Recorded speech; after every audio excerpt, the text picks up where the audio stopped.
hydrologic studies to make sure that we understand what the flooding regime of this area is. We have future plans to kind of shore up this sort of towpath area to create a higher berm, so that way if we do get flooding events, the snakehead can't do what they like to do and crawl over the top. But this has been kind of a huge win for us. We've been able to go back through and protect, hopefully, all of these fish. There's a nice little native fish kind of layout of what is present in the Bashik Hill.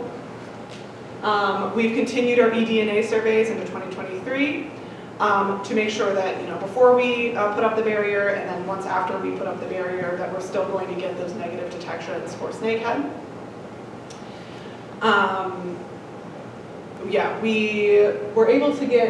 We continue to see negative detections above the barrier on the Hudson side, which is excellent. We have gotten a few positive detections within the northern WMA, but we're not really sure if those are field contamination or if they're anything else. Here's some of our surveys for this year. This is May 2023. The different colors indicate different replicates, so the more replicates there are, the stronger the signal for the eDNA is. And the barrier is kind of right in between these two. So we did get a very low signal here, but we didn't really get it repeated. So we're thinking that it's probably contamination, so we see it went away in June. But we're going to, continue to repeat to do these surveys. We went on every month this year to do eDNA surveys. There were no young of the year that were captured in the area, potentially due to some temperature fluctuations that we saw. It was a little bit colder in the water this year, so we might not have seen some young in the same levels as we saw in 2022 because of that. Future plans that we're going to continue to monitor that temporary barrier.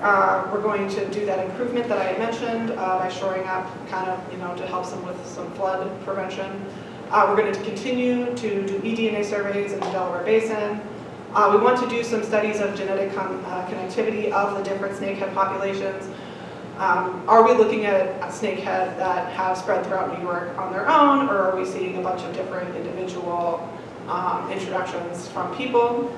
And then how the introduction of snakehead has impacted the food web dynamics in the Bashik Hill wetlands as well. We're also going to survey nearby populations, continue our rapid response surveys anytime we get a detection, and then also do education and outreach so that when we get these reports of snakehead, we're more sure that they are snakehead and people understand what the damage that they can do when they are introduced into the area.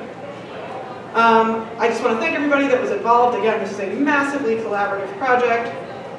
And if anybody has any questions about what we're doing there, I'm going to direct you to Steve Pearson, who has been doing a lot of this work.